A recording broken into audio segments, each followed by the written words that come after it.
درنه اوریدونکو ستړي مشئ وخت ورځې 10 بجې شوې زموږ غږ له سپوږمۍ راډیو نه اورئ پام مو راګرځوم تر دې دمه وروستیو او مهمو خبرونو ته. د بلخ د سوداګرۍ او پانګونې خونې مسؤلین وایي په تیر یو کال کې د حیرتان سوداګریز بندر له لارې د هیواد د تولیداتو او محصولاتو د صادراتو ارزښت یو سلو یو اتیا میلیونه ډالرو ته رسېدلی دی. د دوی په خبره دا شمیر په 1403 کال کې یو سلو څلور میلیونه ډالر و چې څه باندې 80 سلنه زیاتوالی ښیي.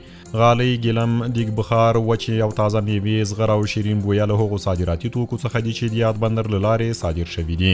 په همدې حال کې یو شمیر سوداګر او صنعتکاران د اسانتیاو برابرول، د ستونزو حل او د راکړې ورکړې بهیر اسانه کول خپلې اړتیاوې بولي او د حکومت د ملاتړ غوښتنه کوي. قزاقستان له افغانستان سره سوداګري په کال کې له 500 میلیونه ډالرو څخه 3 میلیارډ ډالرو ته لوړوي. د افغانستان لپاره د قزاقستان د ولسمشر ځانګړي استازي یریکین توکوموف ویلي چې هیواد په پام کې لري په راتلونکو کلونو کې له افغانستان سره سوداګري 3 میلیارډ ډالرو ته لوړه کړي. توکوموف زیاته کړې چې د قزاقستان او افغانستان ترمنځ سوداګري اوس یې بې باثباته کچې ته رسېدلې، خو لا هم د قزاقستان صادراتو ته ډېره لیوالتیا لري.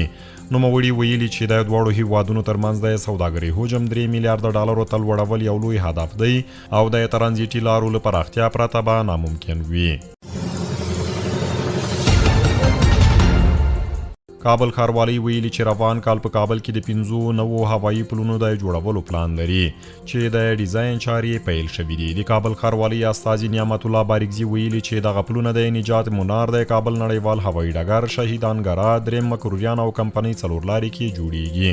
مسؤلین وایي د برکي څلورلارې د هوایي پله د لومړۍ برخې کار چې 1.5 میلیارډ افغانۍ لګښت لري له 15 سلنې ډیر بشپړ شوی دی.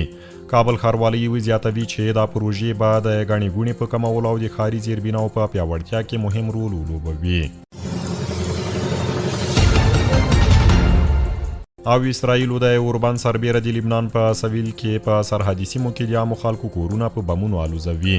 الجزیرې راپور ورکړی چې اسرائیل غواړي په دې سره د دغو سرحدي سیمو ته د بېځایه شوو د ستنېدو مخه ونیسي.